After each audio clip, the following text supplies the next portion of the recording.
They thought I wouldn't show up, that I'd stay overseas where I belonged, but they forgot silence is what kept me alive. I made it my weapon. The wedding invitation came wrapped in ivory cardstock and false civility. Its corners were gilded, its lettering elegant, the kind meant to impress a stranger or shame an outsider. The envelope sat untouched on my steel desk for nearly an hour, daring me to open it. It bore no emotion, no warmth. Just my name, A. Ward. Not Major General Alexandra Ward, not Alex, not even sister. Just the initial and the last name, as if whoever sent it wasn't sure if I still belonged to the family that bore it. Or maybe they knew I didn't. The back seal was still intact, but I already knew what it held inside. The whispers had reached me months ago, fragments of gossip passed through military liaisons, an offhand remark from a former classmate who still followed my sister on Instagram. It was finally real now. Emily Ward was getting married, and not just to anyone. She was marrying Jason Blake, a name I hadn't said aloud in years. A name soaked in ash and blood and memory. I had once dragged Jason out of a live combat zone, his leg nearly severed dust clinging to both our skin like regret. He had whispered, "I owe you everything," before they airlifted him out. Everything now included marrying my sister. The irony tasted metallic. It had been 6 years since I'd last heard my mother's voice, not for a birthday, not when my eardrum shattered during an airstrike, not even when I received my second star. Just radio silence. But now here she was, or rather her handwriting resurrected, only to send me this, a wedding invitation, with no warmth, no welcome. No, "We hope you'll come." Just one word scrawled at the bottom in that same tight, beautiful script I once copied as a child. Behave. It wasn't a request. It was a command disguised as civility, like everything my mother did. I leaned back in my chair, the creak of leather the only sound in my quarters. The Stuttgart base outside my window moved with the slow discipline of routine. Recruits ran drills. Flags fluttered in obedient rhythm. Somewhere someone shouted orders over the distant clank of metal. Life continued unbothered.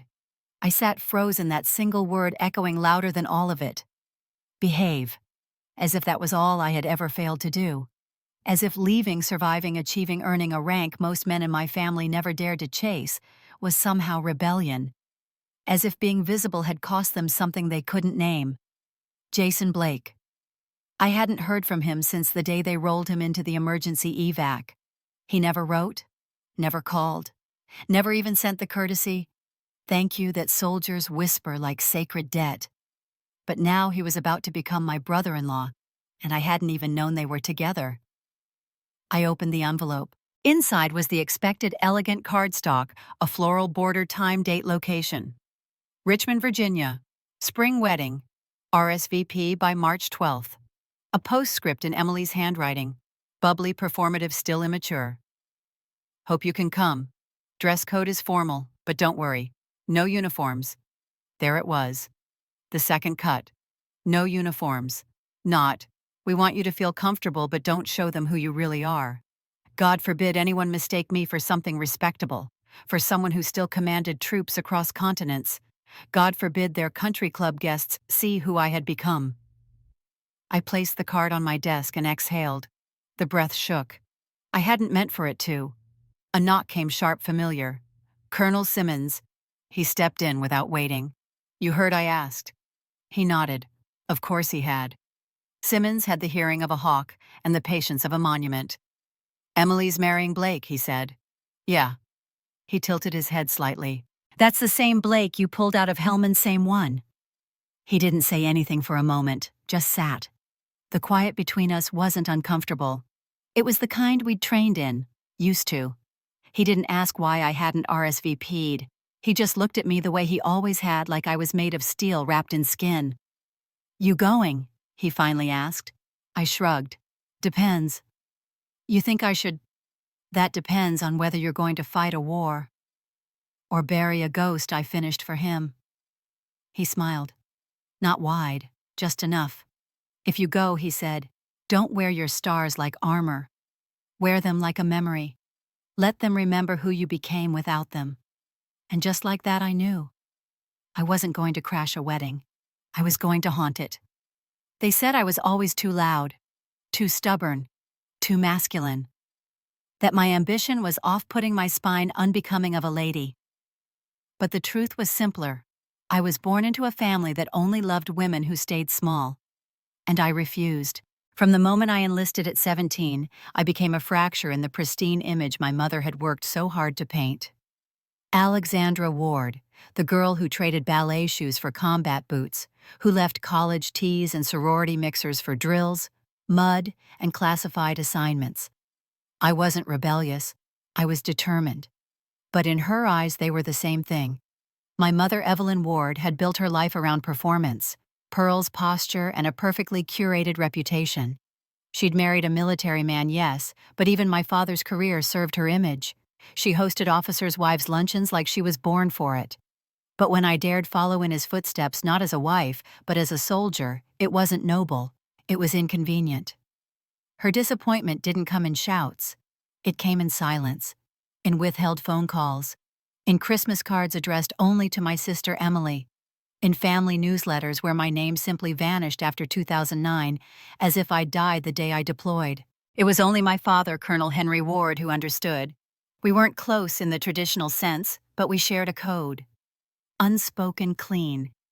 He didn't say I'm proud of you often, but when he did, it was real. And that was enough. Until he died. The day of the funeral, I arrived in full uniform. My flight from Kandahar landed 6 hours before the service. I'd barely slept, barely breathed. I stood in the back, waiting for anyone to acknowledge I was there. They didn't. My mother sat in the front row between Emily and Uncle Charles, dabbing her eyes like a senator's wife at a press conference. Emily wore black, like she'd rehearsed it. When I approached the family seating area, Evelyn looked right through me. "You shouldn't have worn that," she whispered. I blinked. "This is the uniform I earned." She stared ahead, face tight. "It makes it look like you're trying to outshine your father." And just like that, I knew I was no longer his daughter in her eyes. I was competing. I stood the entire service 2 rows behind the family next to a stranger's cousin who didn't know who I was. After the burial, they took photos by the flag. I wasn't in them.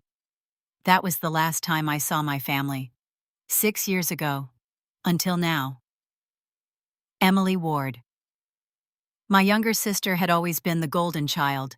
Pretty poised, praised for her poise and manners. She smiled like it was currency and knew how to make a room adore her. But beneath that gloss was something sharper, something hungry. Her charm had claws. Growing up, we had that classic older-younger sister tension, but it was never outright war. At least not until I started rising. When I became a captain, she threw me a party, but she cried in the bathroom halfway through. When I was awarded a Bronze Star, she posted a photo of her new kitchen remodel the same day captioned, "We all have our victories." Still, I tried. I invited her to the ceremony, sent postcards from Kabul. I called on her birthday, left messages. None were returned. I chalked it up to distance. Then one day during my promotion review for Brigadier General, I received a strange delay in clearance. My file had a red flag. An anonymous complaint had been filed through a whistleblower channel allegations that I had exaggerated my role in a combat operation. I falsified deployment records. That my medal had been awarded for political optics, not heroism. It nearly derailed my career.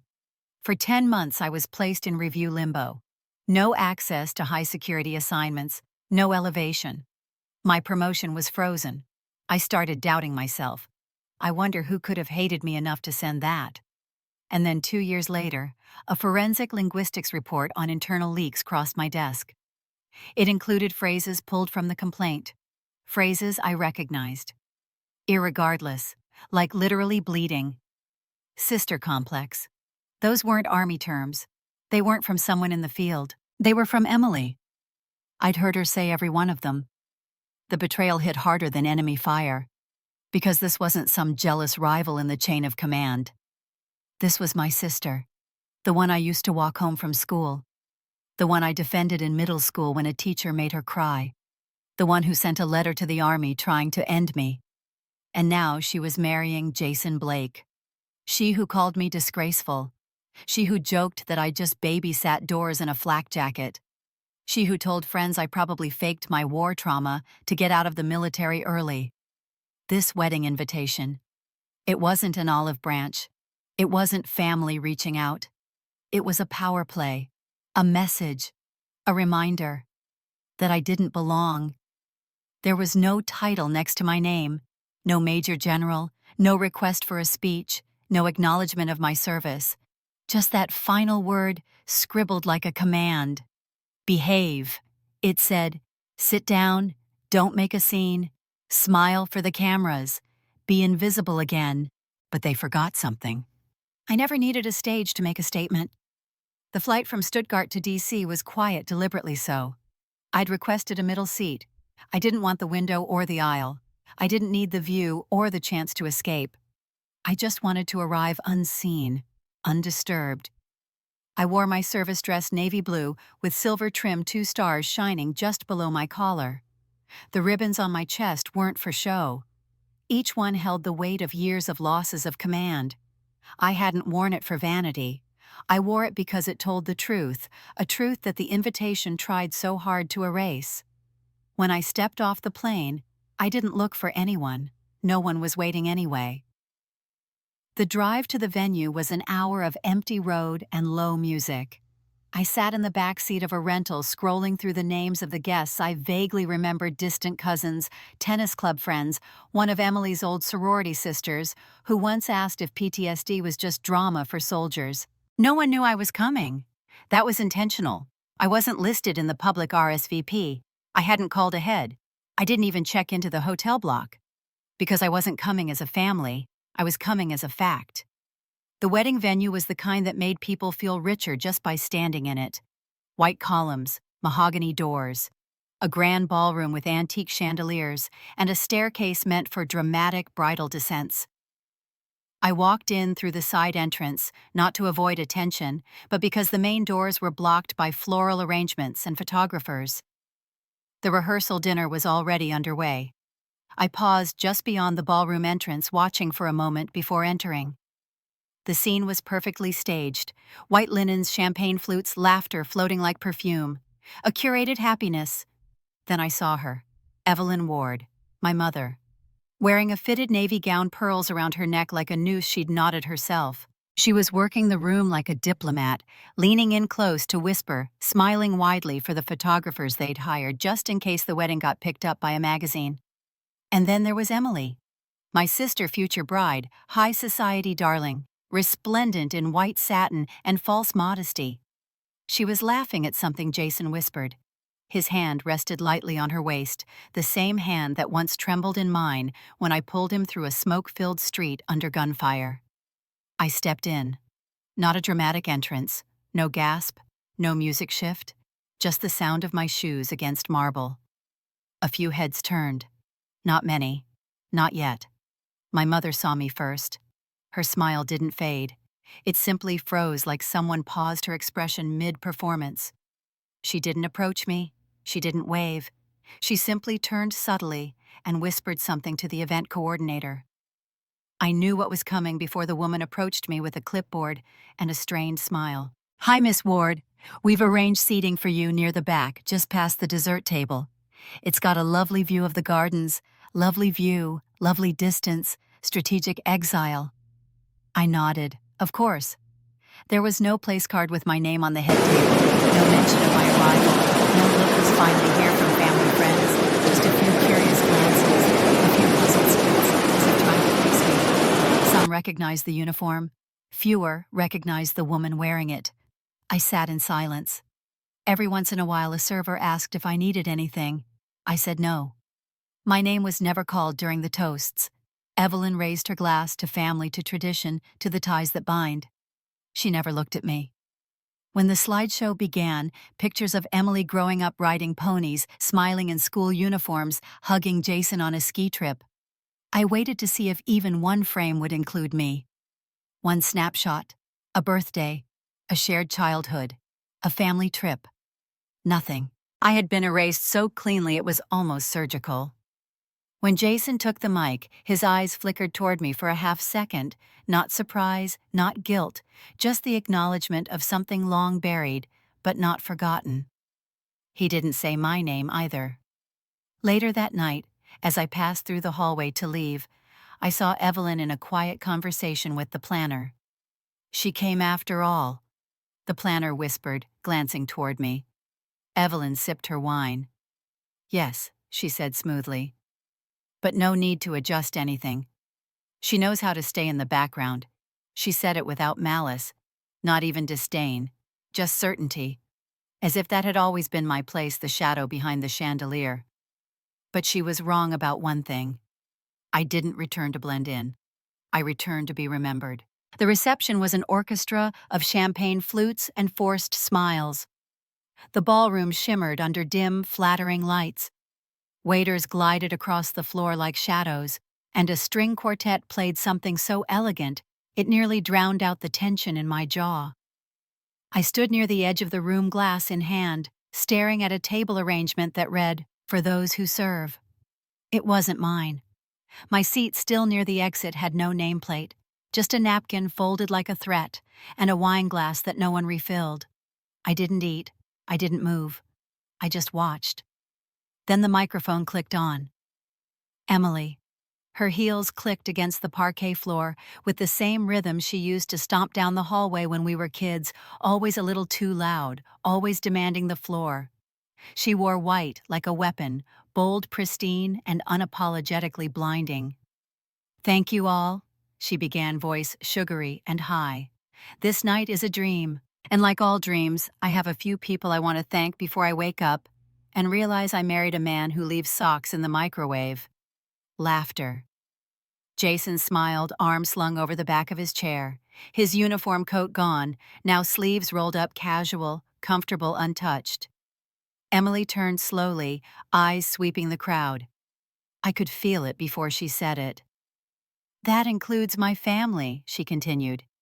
"Even the ones who came from far, far away." A few heads turned. She smiled wider. "Yes, even my big sister who shocked us all by actually showing up. Can you believe it?"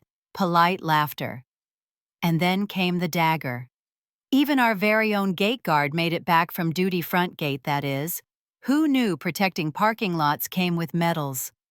Louder laughter, scattered applause, glasses raised, including from a retired colonel I once briefed in Kandahar. His eyes didn't meet mine now. I didn't flinch. I didn't blink. I just watched. Emily giggled at her joke, then added, "Seriously though, thank you for serving. Wherever that was, it should have stopped there." But then Evelyn, my mother, chimed in from her seat, voice just loud enough to carry. "At least she arrived on time, though she's still the shame of this family." The words dropped like stones into a still lake. The ripples spread, but no one dove in. No one defended me. No one said my name. I looked around the room. These were people who once sent me care packages, who posted yellow ribbons on their porches, who forwarded me emails saying thank you for your service, like it earned them moral credit. One had even called me a hero when I returned from Iraq. Tonight, they just laughed. Or worse, looked away. The quartet stopped playing, not out of protest, just timing, but the silence it left behind was heavy. Emily moved on with her toast, thanking the caterers, the florist, and their dog walker. Her voice faded behind the pulse in my ears. My mother sipped from her glass, no tremor in her hand. Jason didn't look at me. I remembered sitting in a muddy trench at 3 a.m., with blood on my gloves and sand in my mouth, radio static cutting in and out as I called for evac for a convoy that never arrived. I remembered the weight of decisions. I remembered losing 2 men and watching a third, Jason Blake, collapse in my arms, whispering he didn't want to die. I remembered the ash, the roar of artillery, the cold numbness that followed, and now I was just the punchline, a prop in someone else's performance. Emily clicked her glass with Jason's. A final toast. Cheers erupted. Cameras flashed. My mother leaned over to whisper something into Emily's ear. They both smiled like predators. This wasn't just cruelty, it was choreographed erasure. a lesson they'd waited years to deliver. We can humiliate you and no one will stop us. But what they didn't understand, what they never understood, was that silence had never meant surrender. It meant observation. It meant calculation. It meant I was watching every move, memorizing every smirk, and burning it into memory. Not for vengeance, for witnessing. Because when truth finally speaks, it doesn't need a microphone, it just needs the moment. And mine was coming. The applause still rang in the air like residue from a crime scene. People clinked glasses and leaned in close, whispering jokes they'd never have the courage to say if I wasn't in the room. They thought I was just sitting there, waiting, weak, forgotten. But I wasn't. I was watching. Every blink, every smirk, every glance people gave each other as if to say, "Isn't this fun?" Every moment burned into my memory like tracer fire. Emily had finished her speech. The music returned. The string quartet picked up where they left off. Waiters resumed pouring wine as if the ground hadn't just shifted beneath us. Evelyn Ward raised her glass and toasted to legacy and strong women irony bleeding through every syllable. And I remained seated. Until I didn't. I stood up. No grand gesture, no clinking glass, no demand for attention, just presence. Straight spine, chin level, eyes steady. It was enough. Silence rippled across the nearby tables. Conversations trailed off. Some guests looked up instinctively, recognizing military posture, even if they couldn't name the rank. My uniform caught the light. My ribbons shone. My stars, the 2 silver ones stitched at the collar, seemed to glow. I didn't say a word. I didn't need to. Across the room, Jason Blake, the groom, stood up too. At first, no one noticed. He moved slowly, carefully. Not toward me, not yet. He stepped away from Emily's side, adjusted his jacket, buttoned the top, and crossed the floor like a man walking into judgment. Emily looked confused. She reached for his hand, but he slipped away. The murmuring began. Jason stopped 5 feet in front of me. His expression unreadable. Not guilt, not shame. Something else. Recognition. He didn't take the microphone. He didn't raise his voice. He raised his hand. And then in the middle of the ballroom, in front of 200 guests under the golden chandeliers, he saluted. A clean, formal, full-rank military salute. One held with respect, steadiness, and truth. Then he spoke. "Ma'am," he said loud enough for everyone to hear. "Permission to address the room." I didn't nod. He didn't wait for permission anyway. Jason turned to the crowd. His voice never shook. "Some of you may not recognize the woman standing before you. That's because you've been told not to see her, but I see her. And so should you. This is Major General Alexandra Ward. She didn't just attend this wedding, she earned the right to be at any table in this country. I'm alive because of her." She pulled me out of a live combat zone in Helmand, under direct fire, carried me across open ground, and stayed with me until the airlift came. I owe her my life, and I'll never be able to repay it. Especially not after tonight. He looked toward Emily just for a second. She had gone pale. I didn't know she'd be treated this way. I didn't know my wedding would be used to humiliate her. I won't stand for it. He turned back to me, and then again he saluted. A second time. Slower, personal. "Thank you for your service, ma'am. And I'm sorry. For this room. For this family. For forgetting who you are." The room was still. So still you could hear someone's fork drop 2 tables over. And then it happened. At a table near the front, Colonel David Linwood retired. Air Force slowly stood. I hadn't seen him in years. We once served on the same strategic command board. He looked older now, grayer, but his eyes were clear. He raised his hand and saluted. Then a woman near the bar, Lieutenant Commander Martinez, stood too. Saluted. One by one, others followed. Former commanders, enlisted, military spouses who recognized what was happening and what it meant. A ripple of reverence moved through the crowd like electricity. By the time the 4th salute rose, the room had gone completely still. Emily fainted. No dramatics, no scream. Her knees just buckled and she hit the floor with a soft, stunned thud. A bridesmaid rushed forward. Evelyn's wine glass shattered. She had been holding it too tightly. It slipped, fell, and splintered across the floor, like everything she'd tried to control. Still, I said nothing, because the truth had already spoken. Jason stepped back. His voice didn't return. His role was done. I stood alone at the edge of the room, but for the first time in decades, I wasn't invisible. People didn't whisper anymore. They watched, they stood, and for once they saw me. Not the girl they tried to shame, not the soldier they tried to erase, not the daughter who sat at the back of the funeral, but the woman who had survived it all with her dignity intact. I met Jason's eyes one last time. There was no reconciliation in them, no fantasy of healing, only truth. And that was enough. I didn't stay for the cake. I didn't wait to see how Emily explained her collapse or how Evelyn cleaned up the wreckage, because I wasn't there for revenge. I came to be seen, and I was. The video surfaced 2 days after the wedding. It wasn't professionally shot, just someone's phone slightly shaky, grainy in places. You could barely hear the background music, but the audio of Jason's voice was crystal clear. His salute, his words, the room falling silent, the gasps, the rising of veterans like a wave of forgotten respect. And then her Major General Alexandra Ward, standing in perfect stillness, saying nothing, letting the truth settle over a ballroom that had once tried to bury her. It was less than 2 minutes long, but by the third day, it had over 12 million views. À chaque vient. The media frenzy came fast and hungry.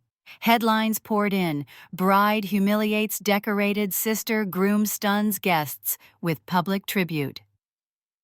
Major General silently reclaims her power in viral wedding moment. Veterans stand in salute as truth breaks through family shame. Morning shows reached out. Evening specials. Podcast hosts, military blogs, national news anchors. Everyone wanted the same thing, a statement. But Alexandra Ward didn't give them one. She refused every interview. She didn't reply to emails, didn't show up for the exclusive military hero tributes. She turned down the White House invite for a Women of Valor dinner. Not out of spite, but because the truth in her eyes had already been spoken.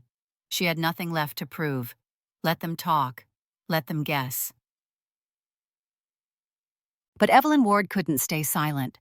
It started with carefully worded emails, then voicemails that switched from cold to pleading in under 30 seconds. By the end of the week, Evelyn showed up unannounced at Alexandra's base gate, full makeup, full apology dress, pearls trembling with every exhale. The guards called ahead. Alexandra didn't meet her. The next day, Evelyn released a public statement through a family friend. We deeply regret how emotions were misunderstood at our daughter's wedding. Our family is proud of Alexandra's service. We ask for privacy as we heal together. It was vague, politically correct, a lie. Alexandra didn't respond until Evelyn tried again, this time through desperation. The message came handwritten, sent through a mutual contact, folded neatly in the center of cream-colored stationery. Alexandra. The world is making a circus out of this. We never intended harm. I know I've made mistakes, but this is hurting our entire family now, especially your sister. Please say something, anything. Protect what's left of our name. Mom. For a moment, Alexandra just stared at it. Not because it moved her, but because it was the first time in over a decade that Evelyn had written the word mom without quotation marks or performance. Still, she didn't write back, because it wasn't about a family name anymore. It was about every soldier who ever stood in silence while their own bloodline broke them. That's when the Resilience Foundation was born. She didn't announce it with fanfare, no press conference, no commercial. Just a small launch on the Department of Veteran Affairs website, Resilience Foundation's support for veteran service members and officers whose trauma came not from combat, but from betrayal at home. It started with just 5 counselors, then 20, a legal advisor, a hotline. Within 2 months, the foundation received over 3,000 confidential messages, most from veterans who said the same thing. My family never believed me. They called me weak. They said I was faking it for attention. They told me I was a disgrace. Alexandra read every line. She remembered the look on her mother's face when that wine glass hit the floor. She remembered her sister's silence in the months after the video broke. Not one apology, not even a message, just curated silence, the kind that kills slowly. She didn't answer their calls either. Instead, she worked. She sat across tables from generals, advocates, trauma specialists, and said, "We can no longer train people to survive combat, only to abandon them in their living rooms." She wrote policy proposals. She built bridges between military support units and civilian therapists who specialized in familial PTSD, a phrase she coined herself. Because she knew the worst wounds don't always come from war. Sometimes they're wrapped in the sound of someone you love saying you're not enough. Within 6 months, the Resilience Foundation had branches in 4 states. A bill inspired by the foundation passed preliminary review in the Senate, pushing for federally funded family advocacy programs for veterans. Her name was now etched into policy briefs, into legislation, into something far more permanent than a wedding speech. One morning, a producer from a major news network called again, her 5th attempt. "Major General Ward, the world wants to hear from you. You're a symbol now." Alexandra answered for once. Her voice was calm. Symbols don't talk. They stand.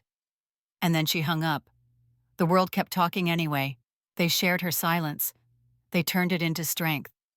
Women clipped that 2-minute video and played it during deployments. Young cadets wrote her letters. Retired officers said they wished they'd done what she did when their own families turned away. Evelyn never wrote again. Emily's marriage, strained by silence and scrutiny, dissolved quietly after 9 months. But Alexandra never gloated. She never spoke ill of them. She just kept building. Because her legacy was no longer about what was taken from her. It was about what she gave back to the ones like her. The ones who survived without applause. The ones who never got a seat at the table until they built one themselves. The Pentagon echoed with the silence of attention. Not the kind of silence that ignores. The kind that listens. The kind that waits for something that matters. Alexandra Ward stood alone behind the podium. No fanfare, no introduction music, no media flashbulbs. Just one woman in uniform, 2 silver stars on her collar, and a name that had once been erased from family photos, now etched onto the title page of a federal policy draft. Resilience Protection Protocol. Her words. Her fight. Now her law. Behind her sat the Secretary of Defense Joint Chiefs, congressional liaisons, and advocates from the Resilience Foundation. In front of her, officers, lawmakers, trauma psychologists, and a few silent veterans who had flown in on their own dime just to witness what was about to happen. She took a breath, not out of nerves, but because she knew this moment was larger than her. "We train soldiers to survive war," she said, voice clear, steady. "We equip them with armor, with rifles, with radios. We prepare them to face the enemy. But we never prepare them for what happens when the enemy lives in their own home. When betrayal doesn't come from insurgents, but from bloodlines. We ask our service members to give their lives for a country that still hasn't figured out how to protect them from emotional warfare at the dinner table. That ends now." She stepped back, not for applause, but to give space for what she had just delivered. The room was still. Then came the nods. From generals, from senators, from a Marine who had once been court-martialed after his parents testified against his PTSD claim in a custody battle, the same man now helping lead the Foundation's legal division. No one clapped. Because in rooms like this, power doesn't applaud, it signs. 2 weeks later, the Department of Defense officially approved the Resilience Protection Protocol. It was the first policy of its kind. A comprehensive resource and protection initiative for active duty and retired service members who experience psychological abuse, defamation, or betrayal from immediate family during or after service. And it authorized federal funding for family mediation, trauma recovery, and legal defense in familial smear cases. It included confidential flagging systems for service members whose family attacks might interfere with security clearances, and offered independent third-party reviews to prevent unjust delays like the one Alexandra herself had endured. Her story, once whispered behind closed doors, was now footnoted in federal reform. And her name, Major General Alexandra Ward, was listed not just as the policy's author, but its origin. Evelyn Ward never spoke of it publicly. She didn't need to. The world spoke for her. Once Alexandra's name had been the family's shadow, the ghost mother wouldn't mention at dinner parties the child cut from holiday cards. Now it was broadcast in briefings, cited in Senate hearings, quoted in military ethics journals. There were debates, of course, as there always are with real change. But no one could deny the truth of what Alexandra had endured. No one could erase the quiet fire she carried into that ballroom, that policy room, and now into the bones of national defense. And she never gloated.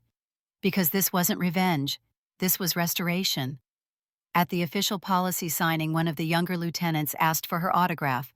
He wasn't being dramatic. He was serious. She signed it with a steady hand. For all the soldiers who came home and still had to fight to be seen. She didn't stay for the reception. She rarely did. Instead, she walked the long marble hallway of the Pentagon alone, her heels clicking like a metronome of memory. She paused near the Hall of Valor, not to look at her name. It wasn't there and she didn't care, but because just down the corridor, a small plaque now hung beside a new resource center. It read, Resilience Foundation Military Family Advocacy Center, founded in honor of Major General Alexandra Ward, whose strength reminded us that not all wounds bleed and not all heroes come home to applause.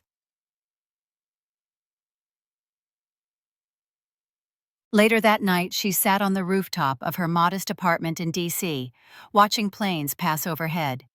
She sipped black coffee and watched the city lights blink on like stars trying to remember their own stories. Her phone buzzed. An email from the Department of Veterans Affairs. Subject RE proposed National Day of Recognition message. We'd like to name it after you. She didn't reply. Not yet. She leaned back, let the breeze catch her coat, and whispered to the sky. You can name a day after me. But I built a future for the ones who never got even that. The sea in Italy never rushes, it arrives. That's what Alexandra Ward noticed in the first few weeks after she moved into the stone cottage near the coast. The tide didn't crash here, it folded itself into the shore like a promise kept. Gentle, predictable, unlike everything she had known before. The house was small, 2 bedrooms, one with soft blue shutters that always stuck slightly when opened. The kitchen had an old stove, a stubborn sink, and a window that looked out at the lemon trees. She planted lavender. She painted the walls herself, and for the first time in years, she wasn't reporting to anyone. She was simply home, even if the address didn't match the one on her birth certificate. The offers kept coming. A Defense Department position, NATO strategic advisor, a military memoir ghost-written by someone who'd never served a day. She turned them all down. Not because she wasn't capable, but she didn't need the spotlight to validate the victory. The real battle had never been the war overseas. It had been remembered that she didn't need to be redeemed by the world that once rejected her. Instead, she painted. Not abstract, not symbolic, just real things. A tree, a boot, a broken gate. Her brushstroke was quiet but deliberate, much like her voice had become.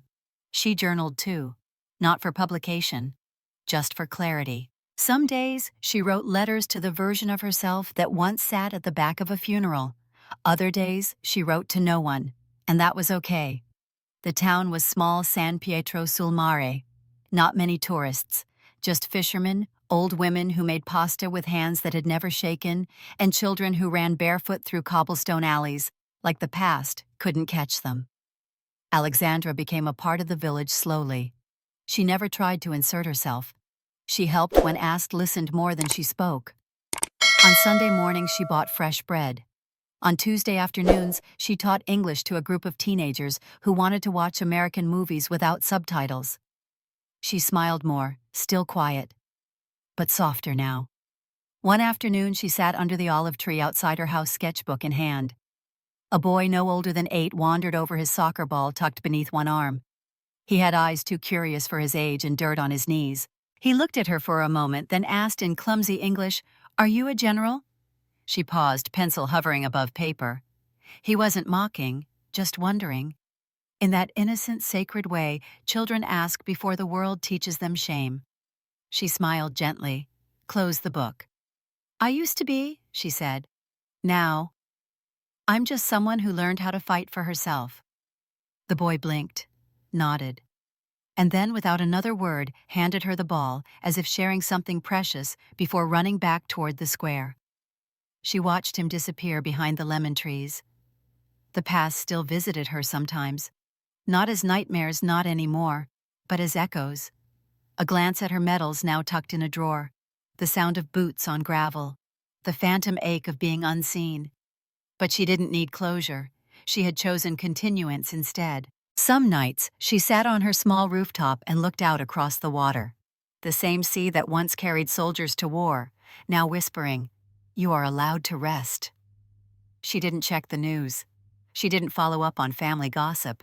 She never looked back at the wedding video, even though it still made the rounds every now and then, in 10 unforgettable moments of dignity, listicles. Let them have the story. She had her silence, and silence now was no longer exile. It was peace. A room she built herself where no one else held the key. And perhaps that was the truest victory. Not that the world knew her name now, not that her mother's shame became the nation's respect, but that she could finally sit alone in the sun without needing to be anything other than whole. No audience, no uniform, no one clapping, just her.